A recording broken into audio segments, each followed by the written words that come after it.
of January. We make like Okay. a two-week break or something like that. Okay.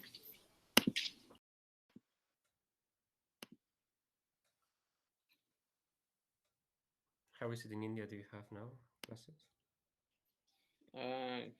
Usually no, but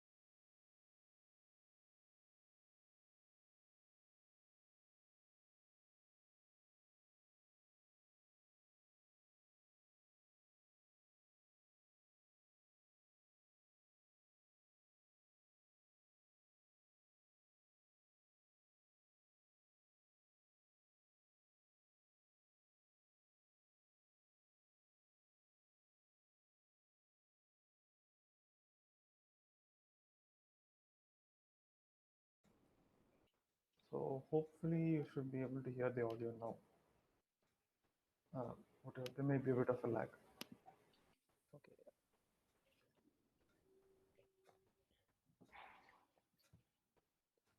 Hello. Yes. Oh, it's gone back to that streaming link part. Oh, have you kept that and enabled the audio? Is that how it is? Yes, yes. Okay.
from the Institute of Computer Science and Mathematics at the University of Neuchâtel, Switzerland.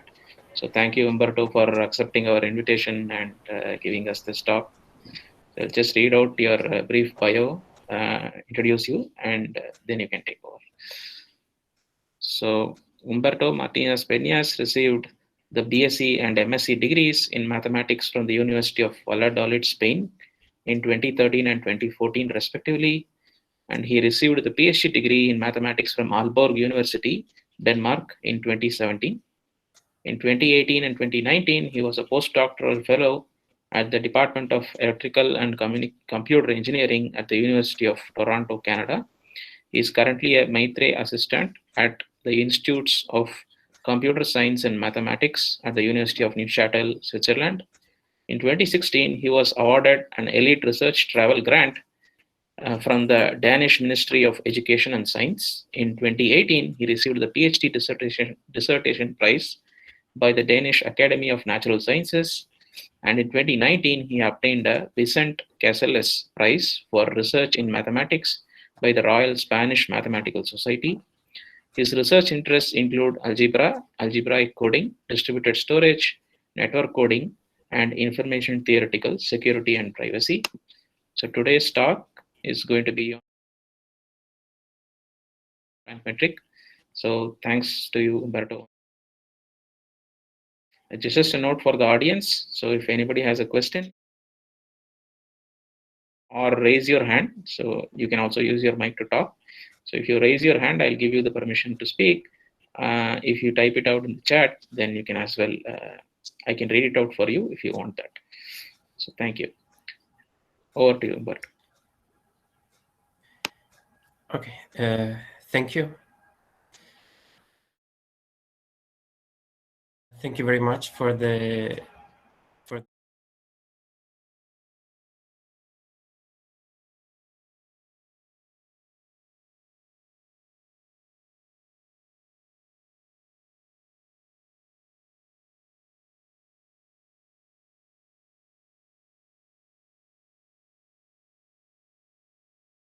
with a small introduction. Sorry,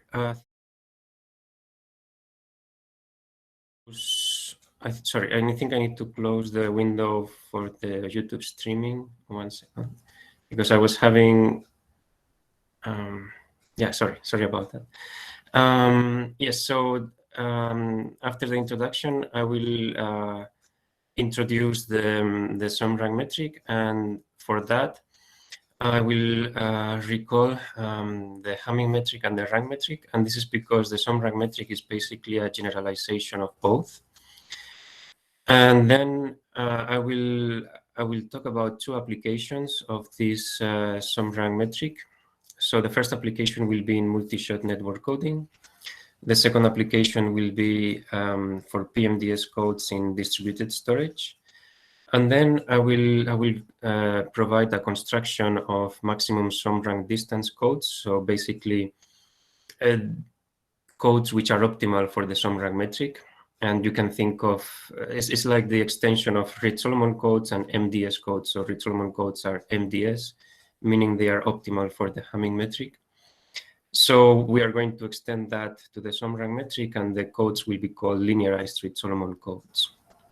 But the idea is similar. They are like the Reed-Solomon codes of the sum rank metric. So if you know Reed-Solomon codes, then this will be familiar. And then at the end, I will finish with a conclusion. So because it's a two-day talk, today I will probably cover 1, 2, and 3.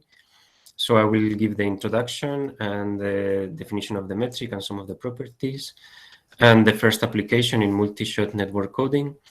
And tomorrow I will continue with the second application, and then I will give the construction of linearized Reed-Solomon codes. Okay, so just as a brief introduction. So well, everybody, I guess if you have a background in coding theory, then everyone will know the Hamming metric is like probably one of the main metrics in coding theory. It was introduced by Hamming in 1950.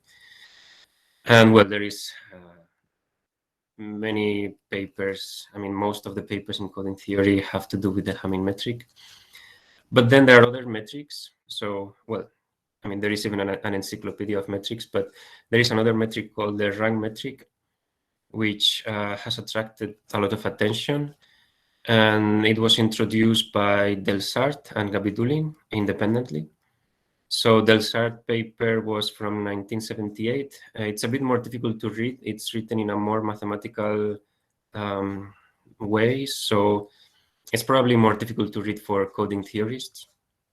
And then there was Gabidulin's paper from 1985, which is, I think it would be easier to read for coding theorists. It's written in a more coding theoretical way. But anyway, they both gave a construction of maximum rank distance codes, etc.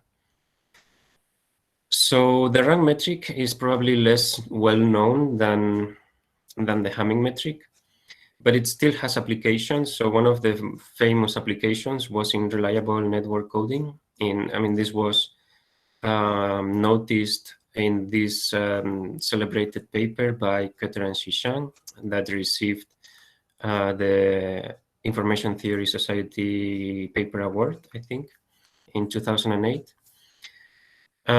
where the idea is to correct errors and erasures in network coding in a universal way, so without knowing anything about the network.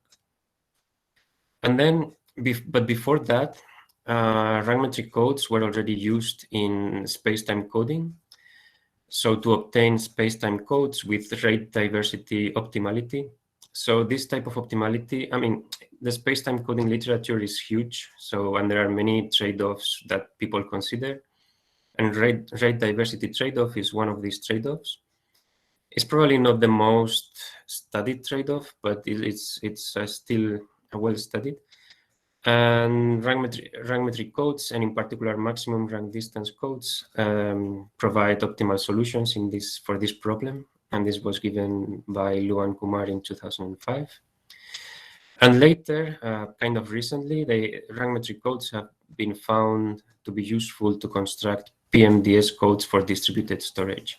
So PMDS codes is a family of locally repairable codes. So if you know locally repairable codes, then PMDS codes are basically an optimal family, and they are optimal in an information theoretical sense. So we will see the definition later, probably tomorrow. And this was found in 2017, so very recently. Okay, so basically the sum rank metric is a metric that recovers both the Hamming metric and the rank metric as particular cases. So theoretically, it's just a generalization of both. And it appeared in this paper on space-time coding, the one that I showed before. So it appeared implicitly without a name or a formal definition. And then later it appeared in this paper by Nóbrega and Ochoa Filho, where they used it for multishot network coding, which I will explain later what multishot network coding is. But they were the ones that gave it a name, and they call it extended distance. But then later other researchers started calling it sum rank metric. So nowadays people call it sum rank metric. I mean, they call it extended distance in this paper because it was an extension of the rank metric. Okay. And in this tutorial, basically, we will show the basic definitions, which I will do in a moment.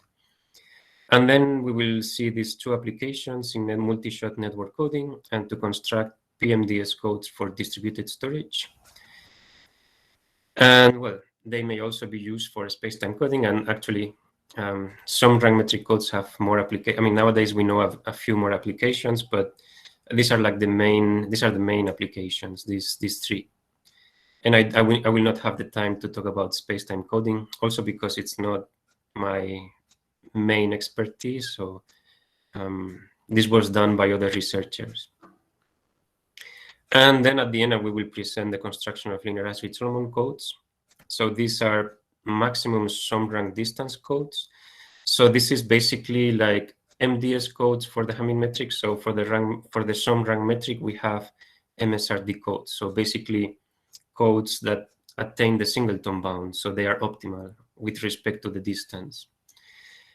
And the idea of linearized Reed-Solomon codes is that they have some of the smallest field sizes among MSRD codes. Just like Reed-Solomon codes have linear field sizes, so the field sizes can be equal to the code length, so it is linear. And that's one of the main points of Reed-Solomon codes, that they are MDS with linear field sizes. So linearized Reed-Solomon codes are MSRD codes, and they have some of the smallest field sizes. And we will show explicitly the shape, but basically they are polynomial with a degree that could be small, but depending on the situation. And theoretically, linearized Reed-Solomon codes generalize Reed-Solomon codes, and that's why we chose the name like that. But they also generalize Gabidulin codes. So if you know Gabidulin codes, then linearized Reed-Solomon codes also generalize Gabidulin codes. But I will present the three of them. So I will recall the definition of Reed-Solomon codes and Gabidulin codes, and then at the end tomorrow, I will show the construction of linearized Reed-Solomon codes. Okay, so I'm going to give the main definitions. So I will start with the Hamming metric. So yeah, I will start with a finite field of size q. So we will denote this by fq. And then we will consider code words as vectors of length n. So n will be the code length. So this is just a vector in fqn. So each component is an element in the field fq.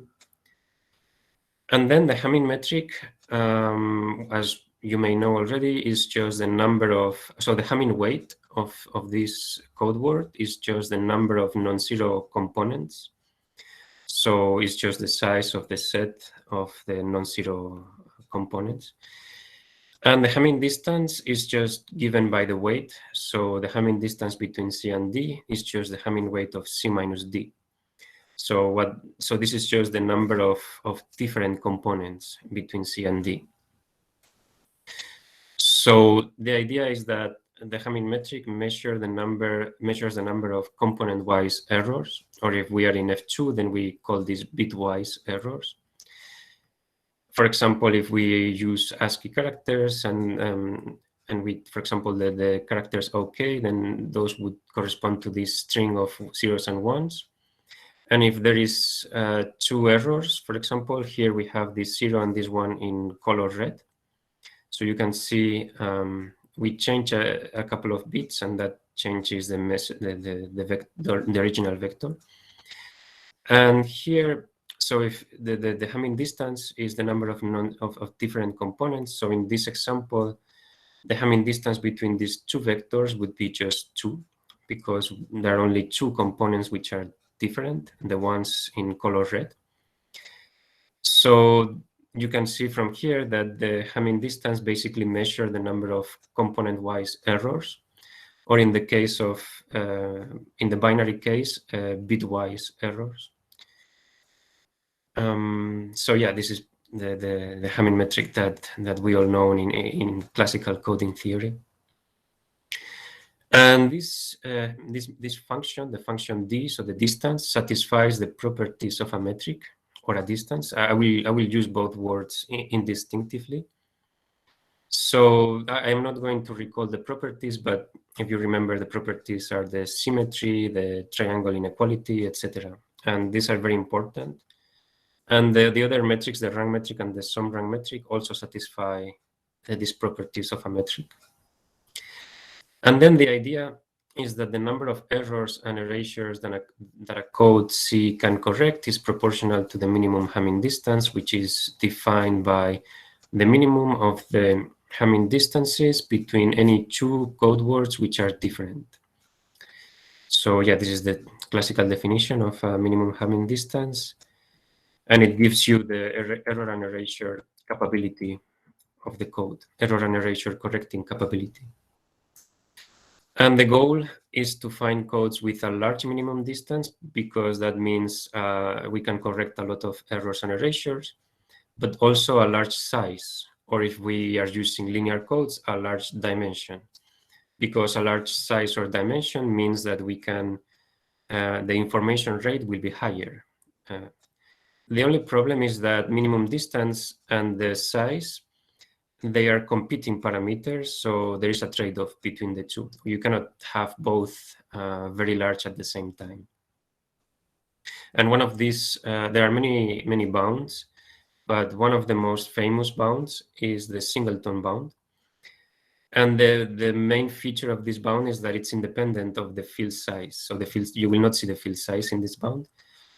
And it says that if you have a code C in FQ to the n, so n is the length, Q is the field size, and K would be the dimension if we use linear codes. And if we don't use linear codes, then it's just the logarithm in base Q of the size of C. Then the minimum Hamming distance of the code is upper bounded by n minus k plus 1. So n minus k is the redundancy, so the redundancy plus 1. And codes attaining this bound are called MDS codes, so maximum distance separable. And these include Reed-Solomon codes, which are probably the most famous family. So I will briefly recall this family of codes. So we fix parameters k, n, and q. K will be the dimension, n the code length, q the field size, and they have to be ordered like this. So k is smaller than n smaller than q. And we need that q is bigger than n because we need to choose different elements, a1, a2, an, in the field size, in the field of size q. And because of that, we need q to be at least n. And then we define Reed-Solomon codes as the codes with this generator matrix. So basically, this is a rectangular van der Monde matrix. So we have k rows, n columns, and every column basically corresponds to the powers from the 0 power to the k minus 1 power of the same element. So we start with a1, then a2, a3, etc. So basically, this is a rectangular van der Monde matrix. And we can also see Reed-Solomon codes as evaluation codes. So this means this is the subspace of evaluations of polynomials of degree smaller than k over the elements a1, a2, an. So here f of the vector a is just f of a1, f of a2, etc. And f is just a polynomial of degree smaller than k. So these codes are MDS, so their minimum distance is n minus k plus 1. And the only drawback, I mean, the disadvantage is that the field size q has to be linear, so at least n, and we can choose q equals to n. So the field size grows linearly with the code length. But I mean, this is actually something required by all MDS codes. So any MDS code has to have a field size that is linear in the code length. So it's unavoidable. So we need, if you want an MDS code, then the field size has to be linear. And well, with Reed-Solomon codes, you have an explicit construction of codes with of MDS codes with linear field sizes. Okay, so I guess this part was kind of known, the Hamming metric and Reed-Solomon codes. And now I'm going to move to the rank metric. So maybe some people know about this metric. It's less well known, but the good thing is that it shares many analogies with the Hamming metric. So if you understand, you know the Hamming metric, then it's not very hard to understand the rank metric. The only thing is that the ambient space will be a bit different. So the rank metric, I mean, the name of the metric comes from the word rank because we take ranks of matrices. So this is because, I mean, we could define this metric in different ambient spaces, but the original one would be the set of m by n matrices over fq, which we will denote by fq to the m by n. So this means matrices with m rows and n columns. And in this setting, we can define the rank weight of a matrix C just as the rank. So the rank weight of C is just the rank of C. And we call it weight because it still satisfies the properties of a weight. And we can define the rank distance between two matrices C and D in the same way as the weight of the difference. So the rank distance between C and D is just the rank weight of C minus D. So this works as in the Hamming metric. So the distance is the weight of the difference. And in this case, because the rank weight is just the rank, and then this is just the rank of C minus D. And again, this function dr, so the rank metric, satisfies the properties of a metric. So the symmetry, the triangle inequality, etc. And this basically follows from the properties of the rank. So if you know the rank of matrices, so proving that this is a metric is straightforward. And yeah, so one example, for example, we could consider binary matrices, so matrices over F2 of size 2 by 3. So we could consider these two matrices, C and D, so they are 2 by 3, and they are binary, so they only have zeros and ones. And then the rank distance will be the rank of the difference. So the difference is this matrix, 0, 1, 0, 0, 1, 0. So the rank is 1. And yeah, so basically you see that it's not really, the definition is not very special. It's just the rank of the difference.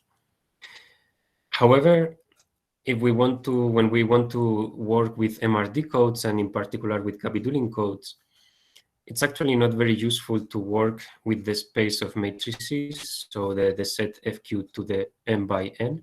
So instead, we will work over this vector space, which is the vector space of vectors of length n over this field FQ to the m. So we will consider the extension field FQ to the m, where m is the number of rows, and we consider vectors of length n, where n is the number of columns, and we will see our codes in this set instead of the set of matrices.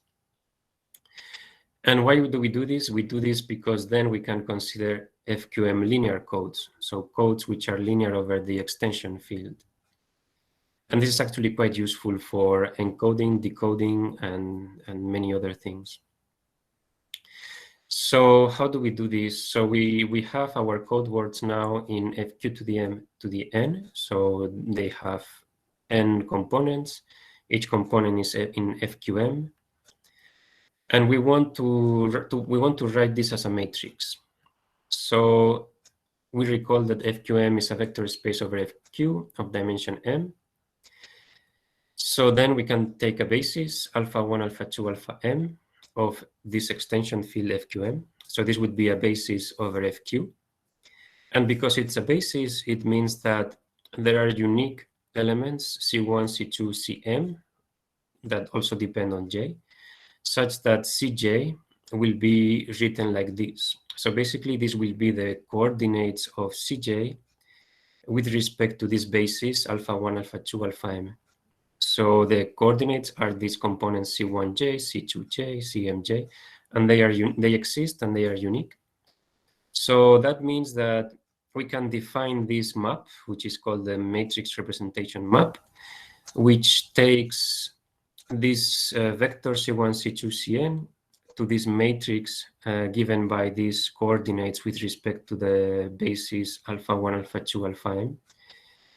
So basically so the first component would be C1. So we write it as a column vector. So C11, C21, Cm1. Then the second component C2 is another column vector, C12, C22, etc. So we have transformed our vector over the extension field into a matrix over the base field. And now we can define the rank metric. So we can define the rank metric using this transformation. And it's basically we have two vectors CD over the extension field, and the rank distance is just the rank distance of between the corresponding matrices. So, and because this map M is a bijection, then this is a well-defined function, and it has the same properties as the rank distance for matrices, so it's also a metric. And basically we can work, this means that we can work with either matrices or vectors over the extension field. And for the applications, it might be better to use matrices, but for the code constructions, it's actually better to use vectors over the extension field. And now we have the same singleton bound. So if we see our code as a subset of FQM to the n, and now k would be the dimension if this is an FQM linear code, so linear over the extension field. Otherwise, we just take the logarithm in base QM of the size. And then the minimum rank distance is upper bounded again by n minus k plus 1. So the singleton bound is exactly the same if we see the codes as vector codes over the extension field. Otherwise, it's a bit more complicated. And then codes which attain this bound are called MSRD codes, and these include Gabidulin codes. So I'm going to introduce Gabidulin codes. The idea is similar to Reed-Solomon. So here we have k, the dimension b smaller than n, smaller than m. So here n is also the code length, and m is the extension degree. Umberto? And yes. Sorry to interrupt. There is a question from Ihan Zhang. Yeah. Ihan, you want to go ahead? Yeah, so that distance, Yes. that distance over fq to the m, is it different from, I mean, is there a relation between that and the usual Hamming distance over fq to the m? Yes, actually, yes. I didn't write it in the slide, but yeah, that's a good question. Yeah, I didn't write it in this slide, but the rank distance is upper bounded by the Hamming distance, and it's just that. Actually, actually tomorrow I will give a refined relation between the two, but you can think that the rank weight is smaller than the Hamming weight. So I see. And also, I assume it's a fact that that rank distance is like invariant under choice of bases. yes, it doesn't matter which basis we are choosing. Yeah, that's also a good point. Okay, thanks. Yes, yeah. So the basis alpha 1 alpha at m, you could choose any basis. Okay, so for the construction of Gabidulin codes, we need that m is at least as large as the code length, because we need to choose n elements from the extension field, which are linearly independent over fq. So because of that, n has to be at most m. So that's why we have this restriction. And then Gabidulin codes are the codes with this generator matrix. And this will be a generator matrix over the extension field. So these codes are linear over the extension field. And this matrix is called Moore matrix. And it's basically like the Q analog of van der Monde matrices. So here, instead of powers, we have powers which are powers of Q. So instead of taking beta, so instead of taking 1 and then beta squared until beta to the k minus 1, we have beta and then beta to the q squared until beta to the q to the k minus 1. So it's the same, but the powers are powers of q. So that's basically the difference. And we can also see them as evaluation codes. So this will be evaluations of linearized polynomials. So I haven't introduced them, but basically linearized polynomials are polynomials whose powers are, so where the powers are powers of q. And here we can define the q degree, which is basically the logarithm of the degree. So if they go until q to the k minus 1, then the q degree is at most k minus 1. And the codes can be defined using these linearized polynomials, and we evaluate them from beta 1 until beta n. And the linearized polynomials have q degree smaller than k. So it's the same idea as Reed-Solomon codes, but we have to, so that the polynomials, the powers of the polynomials are powers of q. But that's the only difference. And then the beta 1, beta 2, beta n have to be linearly independent over fq. And that's basically the difference with Reed-Solomon codes. And these codes are also MSRD. And the problem is that now M has to be at least the code length. So this means that the field size QM is going to be at least QN. And this is going to be a problem, which I will show you soon, because this means that the field size is exponential in the code length. And exponential is, as you may know, is very large. So an exponential field size, it can be very large for large parameters. So this means that Gabidulin codes are efficient for small parameters, but the field sizes grow very fast. So for large parameters, they become very complex to encode and decode. So this is mainly the disadvantage, the main disadvantage of Gabidulin codes. And we will show tomorrow that linearized Reed Solomon codes, they overcome this this issue with the field size, because it will not be exponential. Okay, so basically that was a summary of the Hamming metric and the rank metric. So now I will talk about the sum rank metric. Hello. Yes. Yeah, my name is Lalita. I have a question regarding the field size of the Gabidulin code. So in the maximum rank distance also, is there a condition like we have for the MDS, it has to be linear, right? Here, is there any lower bound on the M, for instance, to construct MRD codes?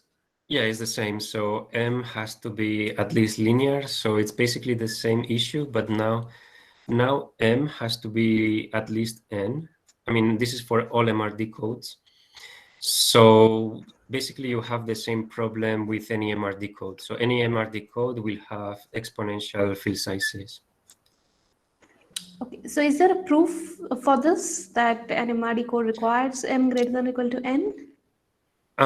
So this, yeah, I can probably, if you can send me an email, or maybe we can discuss this outside of the talk. Yeah. But this is a restriction if the singleton bound that you consider is this one, n minus k plus 1.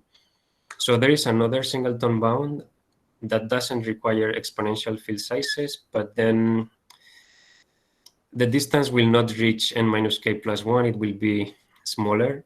So yeah, there is a different singleton bound that doesn't require exponential field sizes, but this other singleton bound is smaller. So for some applications, it's not interesting, let's say. Sure. Yeah. Thank you. So yeah, you're welcome. Yeah. So for this singleton bound, yeah, they require exponential field sizes. Umberto, one more question. Yes. Yes. So just for this beta 1 to beta n being FQ linearly independent, so Yes.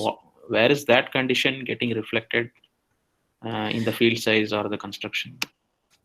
So if you have, because FQM has dimension m over FQ, so if you take a set of linearly independent elements over FQ, then they have to be at most m, because m is the dimension of FQM over FQ.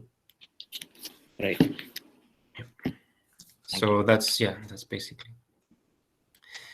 Okay, in any case, tomorrow I will go through the proof of why Gabidulin codes are MRD before I prove linearized Reed Solomon codes are MSRD. So we will go back to this anyway.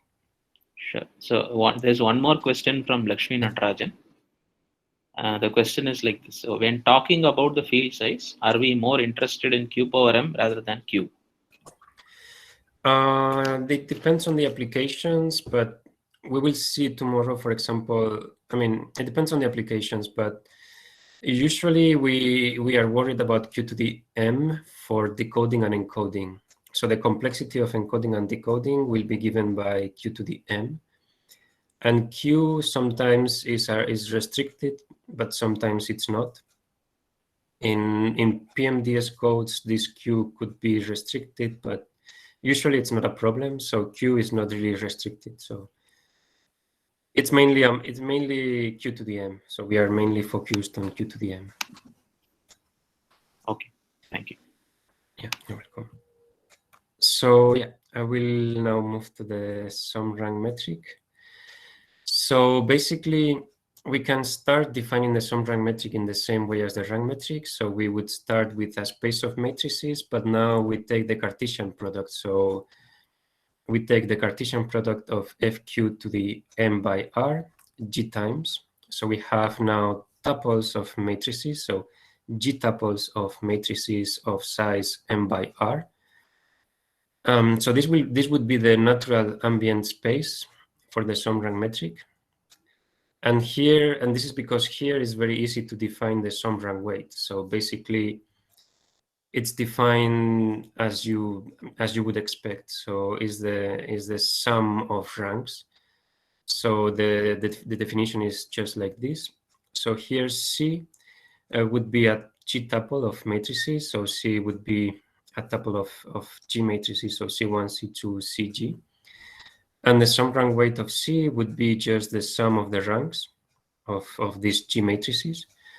And the sum rank distance between two of these tuples, C and D, is just the weight of the difference. So it's the same as in the case of the Hamming metric and the rank metric. So the distance is just the weight of the difference. And in this case, it will be the sum of ranks of the differences between the components, and the components are matrices. So we can take the rank.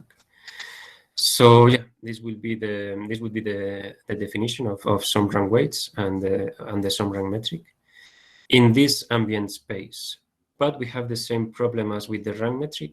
So instead of working with matrices, we want to work with vectors. So, and well, again, this function satisfies the properties of a metric, so triangle inequality, etc. So for example, we have this tuple. Imagine we have G equals 2, so we have two tuples, so couples of matrices. And imagine we have this one. So here M is 3 and R is 2. So we have 3 by 2 matrices, and we have 2 matrices. So this would be a typical code word for the sum rank metric. So in this case, these are binaries. So FQ would be F2. These are 3 by 2 matrices, and we take 2 tuples, so we have 2 of these matrices. So the rank weight will be the sum of the ranks. So here you see the first one has rank 1, the second one has rank 2. So yeah, is the rank of this matrix 1, 1, 0, 0, 1, 1, so that the rank is 1. And the other matrix has rank 2, so this would have sum rank 3. So basically, the sum rank weight is just the sum of the ranks, and we consider tuples of matrices. So it's a straightforward extension of the rank metric. The only issue is that we also want to consider the space of vectors instead of this space of tuples of matrices. So now we have to set n equals to G times R. So n will be the code length for our code construction. And it will be G times R. So G is the number of components in the tuple of matrices, and R will be the number of columns per matrix. So basically, we will put all of the matrices one next to the other, and all of the columns will be the code length. So there are G times R columns in total, so that will be the code length.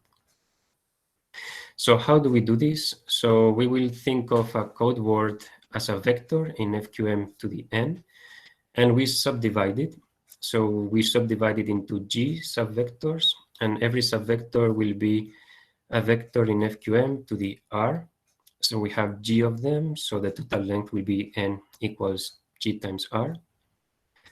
And the sum rank weight of this vector is just the sum of the ranks of the matrices associated to these subvectors. So we use the same matrix representation as before, but now we use it for every Ci. So every Ci can be seen as a matrix of size m by R, because Ci is a vector in FQM to the R. And we have G of this vector, so we can take the sum of these G ranks, and this will be the sum rank weight. And then the sum rank distance is just the sum rank distance between two code words C and D is just the weight of the difference. So once we have a weight, we have a distance. It's the same as usual. And okay, so we have defined the sum rank weight and the metric in this case for vectors in FQM to the n. And now I'm going to show that we actually recover the Hamming metric and the rank metric as particular cases. So if m equals r equals 1, in this case, Ci will be, you can see them as 1 by 1 matrices because they are in FQ to the 1 to the 1, and this will be the same as FQ to the 1 by 1. And then n, the code length, will be equal to g because it's g times r, but r is 1. So n equals to g. So basically the Ci will be the components of the vector. And we have that the sum rank weight of the vector C is the sum of the ranks of the Ci, but the Ci are 1 by 1 matrices. So this rank is 1 if Ci is different than 0, and the rank is 0 if Ci is 0. So this is just the number of non-zero Ci's, so the non-zero components of the vector C. So this is just the Hamming weight. And then on the other end of the spectrum, let's say we have G equals 1. And in this case, N equals R because it's G times R. And in this case, we just have the sum rank weight. It would be the sum from 1 to 1 of the rank of this C of the matrix of Ci. But this is only C1 because there is only one subvector in this case. So this is just the rank of the matrix of this C1, and this is just the rank weight of C, because C will be the same as C1 in this case. So this proves that in this case, if G equals 1, then the sum rank weight is the rank weight. So we have these two cases, these two extreme cases where the sum rank weight becomes the Hamming weight or the rank weight. So one is M equals R equals 1, and the other one is G equals 1. So they are particular cases, basically. So we have some important remarks. So we have the same Singleton bound. And again, this is actually because the sum rank weight is upper bounded by the Hamming weight. So I didn't write it explicitly, but as we discussed in the questions, so the sum rank weight is upper bounded by the Hamming weight, and because of that, we have the same Singleton bound.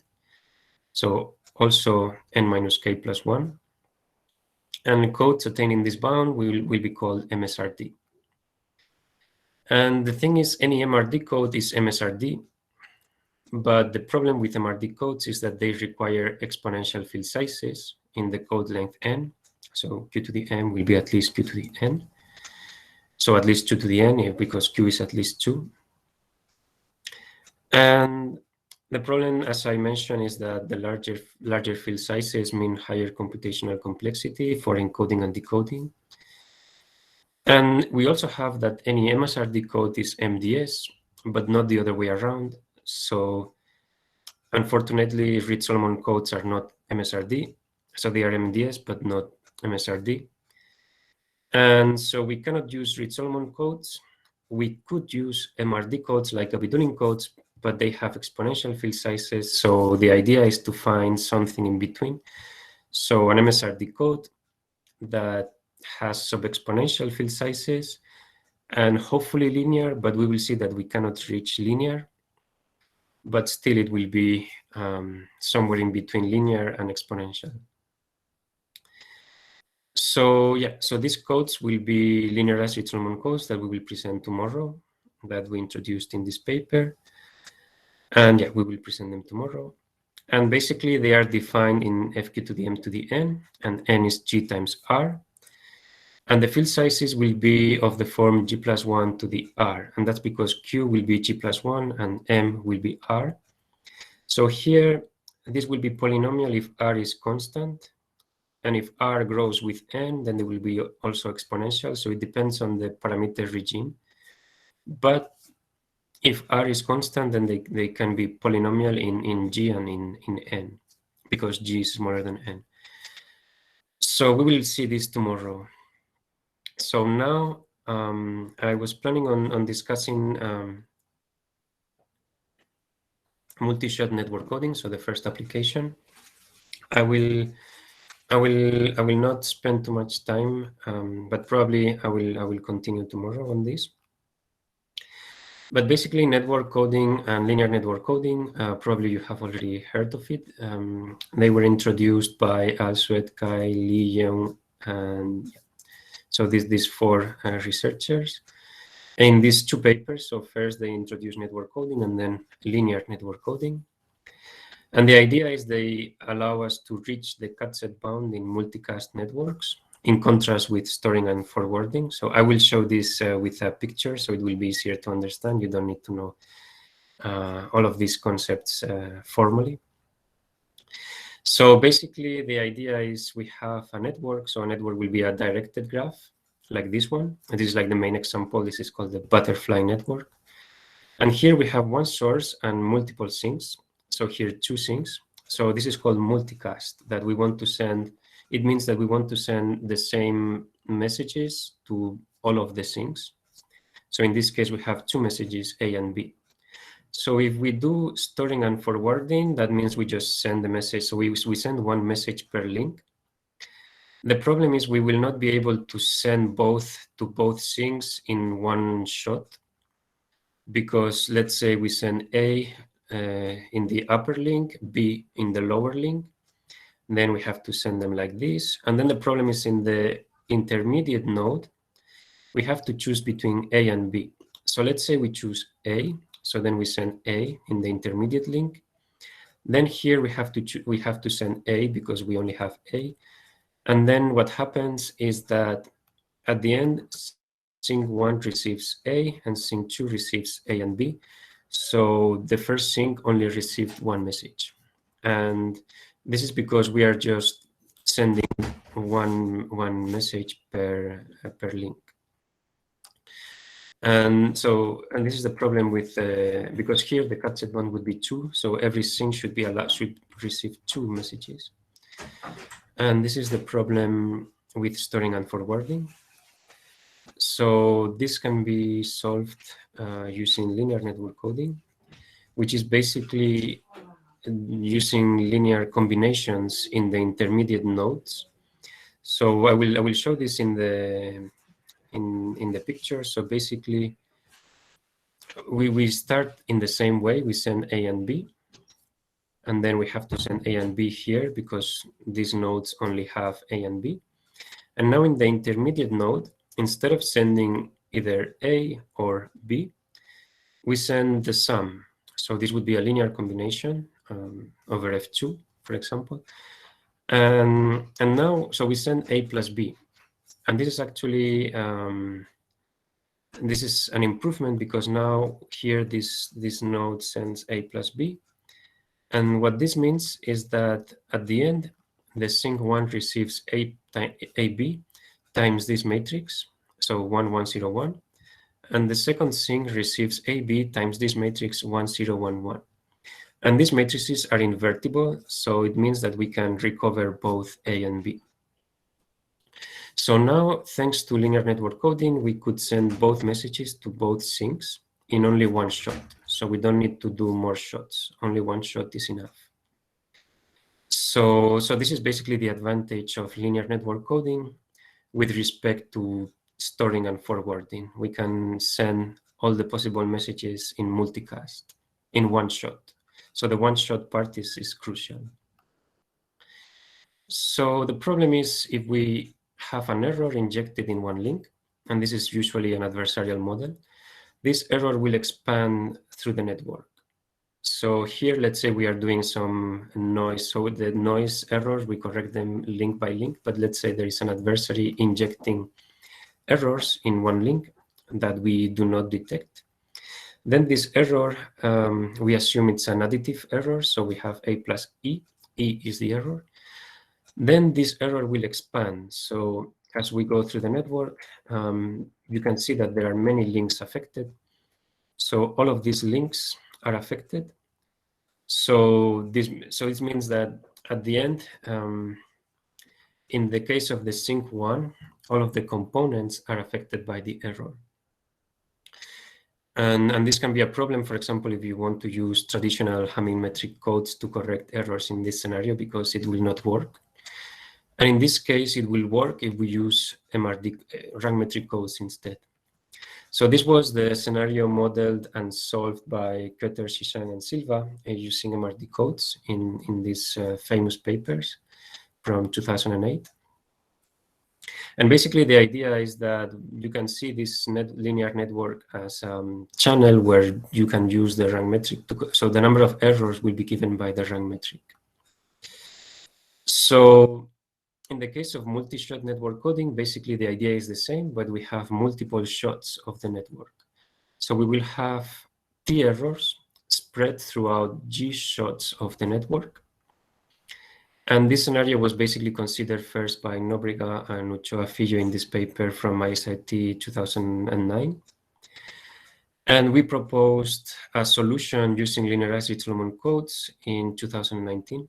So the previous solutions used concatenations of Gabidulin codes or some sort of convolutional rank metric codes. And this was the first solution using MSRD codes, block codes. So basically the idea of multi-shot error correction in multi-shot network coding is the same. So here we just have, this would be like the first shot, and here we would have one error in the lower link. Then we have another shot. Here maybe we don't have errors.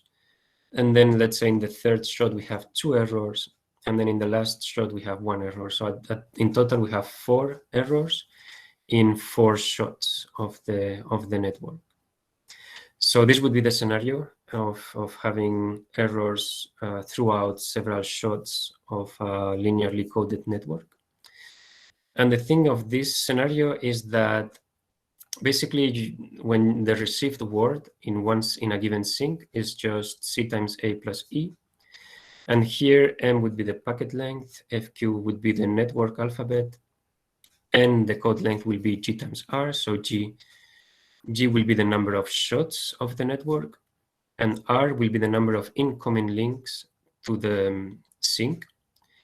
And then C will be subdivided as before, and A will be a block diagonal matrix. So in each block we have a matrix R by R, which is actually the transfer matrix of the ith shot of the network.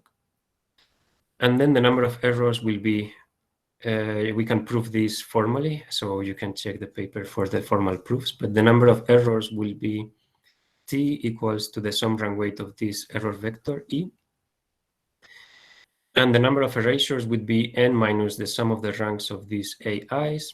But if the AIs are invertible, then rho would be 0, so there would be 0 erasures in that case. And then any MSRD code in this scenario would be optimal in the sense that you can correct the maximum number of errors and at the same time have the maximum possible dimension. And you could use also any MRD code, but the problem would be that they have exponential field sizes. Yeah, so yeah, MRD codes would have exponential field sizes. So for example, and I will conclude with this, in this example of the butterfly with, let's say, 2 shots, Gabidulin codes would require the field FG, and we will call it FG, which will be equal to F2 to the 2G, because we have G shots. Let's say we have G shots and we have 2 packets per shot, so that will give you the exponent 2G. And linearized Reed-Solomon code which require the field FL, which would be FQ squared, and here Q would be G plus 1. So you can see that the field size would be much smaller. So the field size for linearized Reed-Solomon code would be quadratic, so G plus 1 squared, whereas for Gabidulin codes will be 2 to the 2G, so they will be exponential in G. And in this case, the code length is n equals G times R, so R will be 2, so n will be 2G. So you can see also that linearized Reed-Solomon codes also would require quadratic field sizes in the code length, and Gabidulin codes would require exponential field sizes in the code length. So this will be like the main advantage of using linearized Reed-Solomon codes in this scenario. So I'm going to conclude with this, and tomorrow I will continue with the application in PMDS codes for distributed storage, and I will show the construction of linearized Reed-Solomon codes. So thank you very much. Thank you for your attention, and don't hesitate if you have any questions. Please let me know. Thank you, Umberto. That was very interesting. Yeah, a couple of questions, I think, from Amit Alok. So please go ahead. Yeah. Yeah, hi Umberto. Thanks. The class, the talk was very nice.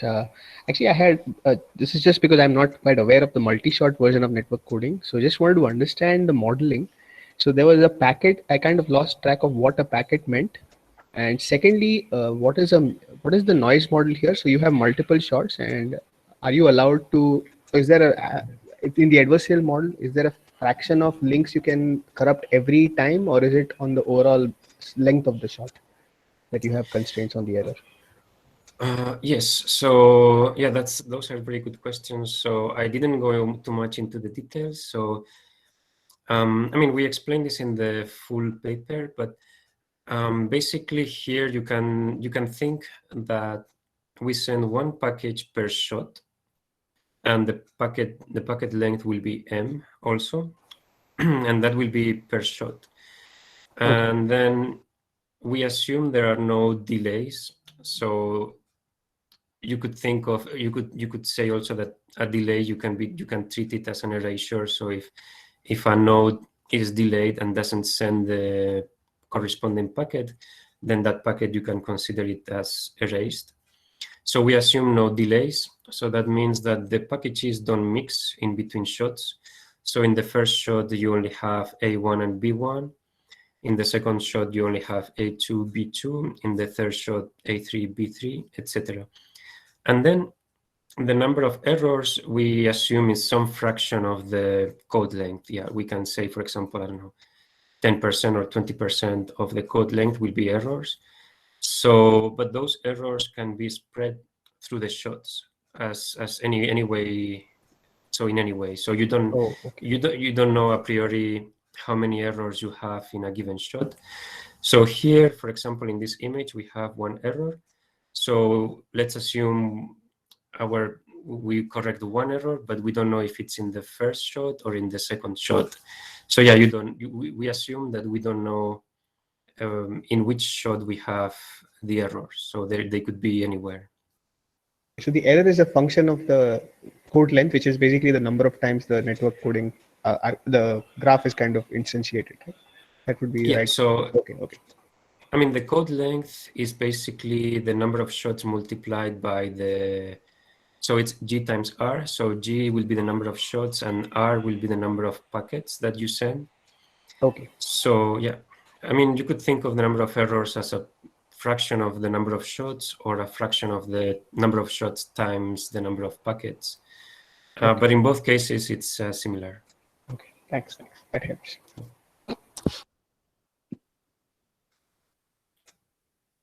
Any other question?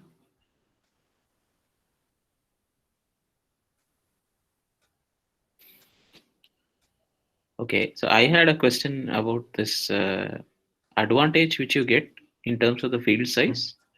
Yeah. Is there some trade-off that the field size has with something at all? Like, is there something about the Gabidulin code which is better than the linearized Reed-Solomon code for this particular setting? The thing is, Gabidulin codes will be the best in the single shot case. So if you only have one shot, then you have to use a Gabidulin code, basically. Mm-hmm. You have no alternative. So Gabidulin codes will be good for the single shot case. But in the multi-shot case, the linearized Reed-Solomon codes, basically, they will always be better. So it depends on if you have a single shot or multi-shot. So if you have single shot, then you would use a Gabidulin code. If you have a multi-shot, then you would use a linearized Reed-Solomon code, basically. Mm-hmm. And in terms of the decoding complexity, of course, the field size gives an advantage here, I suppose. But is there any other issue that arises because of the advantage in the field size? So I think there are encoding and decoding algorithms for both Gabidulin and Linearized Reed Solomon codes, and basically in both cases they are quadratic, of quadratic complexity. I mean, the main algorithms, there are some variants which are subquadratic. So, I mean, this is kind of a recent thing, and it's still work in progress. I mean, there are still papers, but basically, the decoding complexities are between quadratic and, I don't know, let's say, of exponent 1.6 something, but this complexities is the same for both Gabidulin and Linearized Solomon codes, but over different fields. So at the end, the one that is faster is the one that has the smallest field, because the complexity is the same over the corresponding field in terms of operations. So the number of operations will be the same over the corresponding field. So the one with the smaller field is basically the faster one. Right. But this is also work in progress. So I don't know, maybe someone finds a decoder with a lot fewer operations for Gabidulin codes. But the thing is, usually what works for Gabidulin codes also works for Linearized Solomon codes. So I think usually the number of operations will be the same in both cases, but over different fields. Right. Yeah. Thank you. You're welcome. There's one more question by Lakshmi Natarajan. Are there extensions of this problem to vector linear network coding? Yeah, actually I don't know. I mean, I am aware of vector linear network coding, but I haven't really looked into this issue there. So actually, that's a very interesting question. I think this would be nice for future research. But yeah, I don't have an answer to that. Okay. So my guess would be that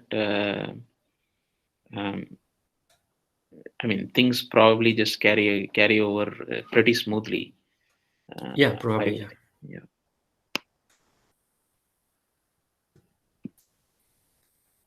Okay. So, is any other question? Yeah, I had one question actually.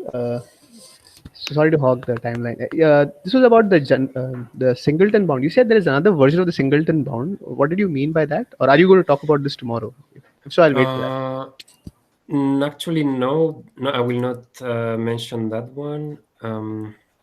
So basically, there is a Singleton Bound which is smaller, but I mean, I prefer to call Singleton Bound the traditional one, so n minus k plus 1. So for me, that's the main Singleton Bound. But some researchers consider other variants. So if I remember well, the alternative Singleton Bound for the rank metric is n minus k plus 1, and then it's multiplied by m divided by n, I think. And that works if m is smaller than n. Okay. I would have to check it out. But yeah, it's an alternative Singleton Bound, but the problem is it's smaller than the other Singleton Bound, and for the applications, it doesn't give you the best trade-off in terms of information theory, I would say. Okay. But you're saying principally also it's different in the, I mean, there's a way of we kind of get to the Singleton Bound, the proof for having the Singleton. Is this still along the same lines? It's just a matter of writing the constants differently, or is it a different proof altogether? I mean, that was the point of my question actually. I had not come across this. So the traditional one, n minus k plus 1, is just because the rank weight is upper bounded by the Hamming weight. And for the other one, what you have to do basically is you consider transposed matrices, and then you use that rank weights are upper bounded by Hamming weights. So basically it's the same proof, but you have to transpose matrices in the proof. Okay. Yeah, I mean, you can also maybe you can send me an email. I can show you a couple of references. Sure. Thanks. Thanks.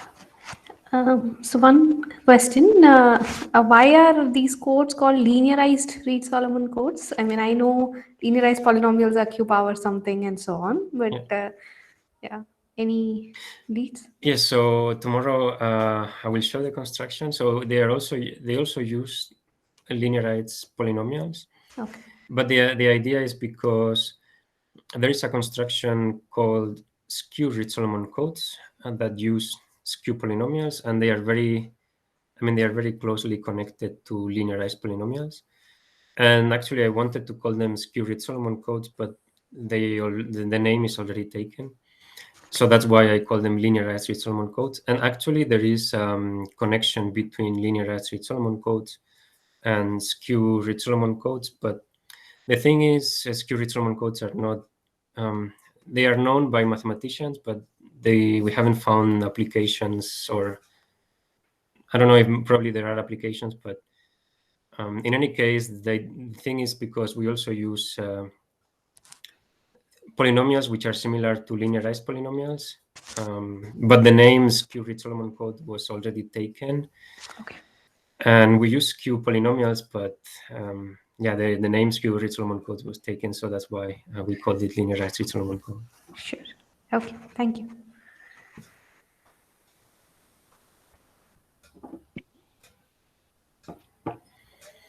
Okay, so if there are no other questions, I'd like to thank Umberto for this very nice talk today. Please join us for the part 2 of this talk tomorrow. Thank you very much. Thank you. Thank you. Thanks, Umberto. See you tomorrow. I see you tomorrow.